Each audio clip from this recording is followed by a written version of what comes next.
À vous, faut vous baiser. Hein. Là, je vais en virer beaucoup aujourd'hui. Hein. Aujourd'hui, je reçois César, général manager de KO Racing pour son show aujourd'hui qui s'appelle moi. Anarchy. J'ai deux questions pour toi déjà. Je t'écoute, frérot. Alors, depuis combien de temps vous avez commencé à travailler sur Anarchy, à commencer à préparer la carte, le lieu, la date, etc. Et la deuxième question, quand est-ce que tu gères le stress? Est-ce que c'est pendant toute la phase de préparation du show? Est-ce que c'est pendant le show? Est-ce que c'est un autre moment quelconque? Dis-nous tout. Alors, au niveau du stress, moi, personnellement, j'ai appris à mon cerveau à passer outre. Donc, je suis pas stressé ni avant, ni pendant, ni après. D'accord. En soi, nous, on sait ce qu'on a à faire. On est très confiant. Moi, je t'ai dit, on fait ce qu'il y a à faire. Et dans tous les cas, s'il y a quelque chose qui, tu vois, qui coule comme un avion ou d'autres raisons, tu vois. D'accord. C'est la vie de toute façon et dans tous les cas, faut faire avec. Donc non, par rapport au stress, en tout cas, moi personnellement, non, je prends la journée. Il y a pas, tu as une bonne équipe, je pense aussi. On a une bonne équipe, on s'est bien organisé. Donc voilà. Et depuis combien de temps vous commencez un peu à réfléchir déjà au show, rien à penser que voilà, ça va être Anarchy et commencer à voir la carte potentiellement. Est-ce que ça commence déjà par rapport à RAS, Retour aux sources, qu'il y a eu lors du grand week-end catch, ou c'était avant? Enfin, dis-nous tout. Ça s'est fait petit à petit, donc depuis le début le premier show d'intro, exactement. Le premier GKO, pardon. C'est ça, exactement, ouais. Donc non, petit à petit, après, il y a des aléas, tu peux pas tout maîtriser non plus. D'accord. Donc, mais la carte, elle était, on avait déjà nos idées en tête pour Anarchy. Après, au niveau de la localisation, on savait qu'on allait retourner à Vissou. D'accord, c'est un espace qui vous convient le mieux. C'est ça, ouais. Non, je pense que pour Anarchy, c'était une bonne occasion de revenir justement pour le show Anarchy et pas un autre. Donc ouais, non, ça s'est fait un peu après jour de paye par rapport à la salle justement à Vissou. D'accord. Donc voilà. Après tout ce qui est DA et tout, ça a été déjà bossé en amont. Ouais. Honnêtement, je trouve que pour ma part, j'ai regardé déjà les premiers shows, etc. Jour de paye, intro, RAS, et je trouve que c'est la meilleure carte pour l'instant de KO jusqu'ici. On en a parlé de nous dans notre podcast Weekly Wrestling. Ouais. Comment tu t'es inspiré pour la construire? Quels ont été tous les éléments clés et influences derrière cette carte? Alors les rivalités déjà de base. Oui, bien sûr. Donc Cory Zero. Exactement, que ce soit Cory Zero. Comme je t'ai dit de base, on voulait mettre Joseph contre Sosa aussi. Oui, bien sûr. Donc au final, ça s'est pas fait. Donc Sosa, il mangera un main event. Il va bien manger. Ça. Et ouais, après TLB pour TLB Microman. Oui, bah oui. Je voulais me divertir. Justement, pas on voulait se divertir. C'est divertissant, je te cache pas. C'est ça. Ouais. Et puis Microman, comme je disais, on comptait déjà le bouquet. Donc non, comme TLB, c'est pas mal. Et ouais, ça se fait petit à petit, et naturellement aussi, ouais. D'accord. Lors du dernier show, Lashka a affronté Aigle Blanc pour RAS. Est-ce que tu vois Lashka comme une future tête d'affiche, une figure centrale de la structure KO ou pas? KO, Lashka, c'est mon poulain. Donc, il est bien balèze. Donc, vous avez bien vu à RAS.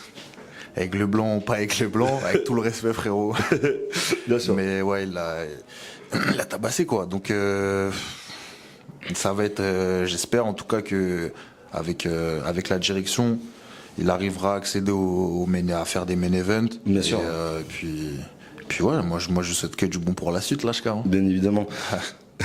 Microman est avec nous aujourd'hui. Ouais. On en a parlé, tu nous en as parlé un peu tout à l'heure. Depuis quand vous étiez sur sa piste et à quel moment ça s'est vraiment concrétisé entre vous? Ça s'est concrétisé quelques semaines avant son passage à la VVE. D'accord. Ouais, mais on comptait le prendre déjà. On y avait pensé. Quand il a combattu Homos, c'est ça que tu veux dire? Exactement, oui. Donc, mais on comptait déjà le bouquet à KO, ça c'était prévu. Depuis le début. D'accord, ok. Il affronte TLB ce soir, on en parlait aussi. Ouais. Main event lors du dernier show RAS. C'est ça. On sent que tu as une vraie confiance en lui, en TLB. Pourquoi avoir choisi TLB comme adversaire? Tu nous en as un peu parlé pour le divertissement. Est-ce que c'est vraiment que pour ça ou il y a une autre chose? Genre tu pensais que le in-ring ça allait le faire ou pas? Après au niveau in-ring, TLB il est très très bon. Et TLB c'est son petit frère, tu vois. C'est le petit frère du Nord. Donc ouais, non, ça me faisait plaisir aussi de lui donner ce match-là, déjà personnellement, tu vois. Et pour le divertissement aussi. Hein. Justement pas microman, comme je t'ai dit, on comptait le bouquet. Oui, bien sûr. Ouais. Après, faut trouver contre qui, tu vois. Oui, bien sûr. Et ouais, non, TLB. Hein. TLB, il vient de finir Très sa divertissement. rivalité. Je sais pas, dès que j'ai vu la carte, j'ai fait oh ça. En fait, tu te dis, TLB. Ah ouais, si j'ai la vision. Tu vois Oui. ce que... Je vois de fou. Ouais. J'aimerais revenir un peu. Non, pardon. Ce que j'admire chez KO, c'est vraiment, ça soit les clips vidéo que vous mettez sur les réseaux sociaux, la DA aussi. Perso, je trouve que vous avez la meilleure DA pour l'instant sur Merci, circuit frérot. francophone et français. Merci. C'est bien sûr que mon avis personnel. Et justement, il y en a une qui ressort particulièrement, qui commence déjà depuis intro. C'est entre Cory et Nate. Ouais. Voilà, c'est une histoire, on sait, entre les deux de longue date, entre guillemets. Peux-tu nous parler un peu de cette rivalité, Cory Zero, Nate Prince? Est-ce que, voilà, qui va se conclure aujourd'hui, pardon, excuse-moi. Ouais, du coup, qui logiquement se conclut aujourd'hui, donc à Anarchy. Faut savoir que Avec le Quit Match, bien évidemment. avec le, oui, exactement. Ouais. Et comme vous avez pu le voir, vous savez, Cory et Nate sont amis déjà depuis. Oui, ils ont commencé depuis de le catch nombreuses ensemble, si années. je dis Ils pas ont de commencé bêtises. le catch Oui, ensemble. voilà. Donc non, par rapport à ça, c'est comme j'avais pu le dire dans le space là récemment. Enfin, c'était vendredi. Oui, bien sûr. De Global Catch. C'est exact. Des trucs de catch. Ah, excusez-moi, Voilà, c'était truc de catch. ouais. Mais c'est moi, ma force. Força Global aussi, y a pas de problème. Bien sûr. Et donc du coup, c'est quelque chose qui le reproche vraiment à Cory. Nate reproche vraiment à Cory d'être parti, D'être parti en Irlande, etc. ouais, et d'un peu revenir comme une fleur, Ouais. tu vois. Eux, ils l'ont mal pris, ils ont vu ça comme un abandon. Plus Nate, vu qu'il était beaucoup plus proche de Oui, bien Cory. sûr. Et puis voilà. Hein. Après, j'espère qu'en tout cas ça finira déjà pour eux. Oui. Parce que comme je disais, ils peuvent pas continuer comme ça. Bien sûr. Ça commence à faire des séances chez la psy et tout. Faut vraiment finir, arrêtent. quoi. On en parlait un peu tout à l'heure, tu nous as un peu vaguement parlé de Joseph, l'incident en Bretagne qui a eu, tout le monde a vu sur les réseaux sociaux, voilà, entre ouais. Ricky et Joseph Fenech. J'aimerais revenir sur ce qui s'est passé justement lors de hors-série. Quelles ont été exactement les sanctions prises contre Joseph Fenech Jr.? Joseph, faut savoir que c'était pas uniquement par rapport à ce qui a pu se passer au bien niveau dans les vestiaires du C'était coup. déjà un tout avant. C'était c'était un tout. Agression à la fin du match contre Sosa. Donc comme j'ai pu le dire sur Twitter. Pareil, Reda aussi pendant les interviews. Oui, bien sûr, oui, ouais. Donc non, au bout d'un moment, faut prendre ses responsabilités. Bien sûr. En tant que figure d'autorité. Et ça a beau être Joseph ou pas Joseph, tu vois. Oui. Faut que ça Ça serve vaut de être le leçon aux plus gens. Tu vois ce que je expérimenté veux ou dire. quoi, ou Exactement, une parce grosse que tête, on va dire, si du de- circuit français. même, exactement, même ça reste une grosse tête du circuit francophone, même. Oui, tu bien vois. sûr, oui, bien. Si tu recadres pas tout ça, même si ok c'est KO, ok, vas-y. Non mais faut rester tranquille. Et le problème c'est que ça va peut-être donner des idées aux autres. Tu Oui, vois, de bien faire sûr, un à peu pareil. soit faire la même chose. Frère, ou- moi j'ai pas que ça à faire de m'embrouiller avec la terre entière. T'as Bien vu. sûr. Si je commence à virer tout le monde, il y aura plus beaucoup de gens sur les shows, donc Ça, c'est sûr. ça va être compliqué, ouais. Je me permets d'ajouter une question. Ce soir, il y a un match, du coup, comme tu l'as dit, entre Ricky Sosa du coup, et Man Like Darius, dont, de ce que j'ai compris, devait y avoir Joseph Fenech Jr. aussi, ou devait prendre la place de Ricky. Je sais pas comment ça devait se passer de base. Non, pas du tout. C'est Sosa, dans tous les cas, comme je t'ai dit, il devait affronter Joseph. Ok, d'accord. Ah, ça devait être Ricky Joseph de base. Ouais, de base, c'était Ricky Ok, contre d'accord, Joseph. ok, Tu vois, pardon. suite à leur match Ouais, un jour de intervention. paye. Oui, d'accord. Après, pareil, l'interaction à RAS. Donc, à partir de ce moment-là, comment dire, ça s'est fait. Nick Taras. Il y a Kuro qui fait un gros doigt. Nick Taras. Je sais même plus, je te disais quoi, frère. Il y avait normalement, devait y avoir une confrontation entre Ricky Oui, voilà, une confrontation du coup entre Joseph et Sosa. Sauf que Joseph il s'est niqué tout seul. Oui, bien Donc sûr. Sosa, on a dû quand même lui trouver un match. On comptait booker Man Like Darius dans tous les cas, donc Oui. on s'est dit autant ça va être le un faire banger. croquer à lui. Sosa, c'est un bon worker. Donc Et justement, on en a un peu parlé de ta. Enfin, on a surtout vu ce qu'il a mis sur les réseaux Joseph Fenech il y a quelques jours, si je dis pas de conneries, jeudi ou un truc comme ça. Est-ce qu'il y a des dispositions qui ont été prises envers Joseph pour pas qu'il soit intervienne ou soit même carrément au show complètement? ouais, non, il n'y a pas de dispositions qui ont été prises D'accord. spécialement, tu vois. Comme j'ai dit, il est banni. Ça veut dire lui, il va pas remettre les pieds ici.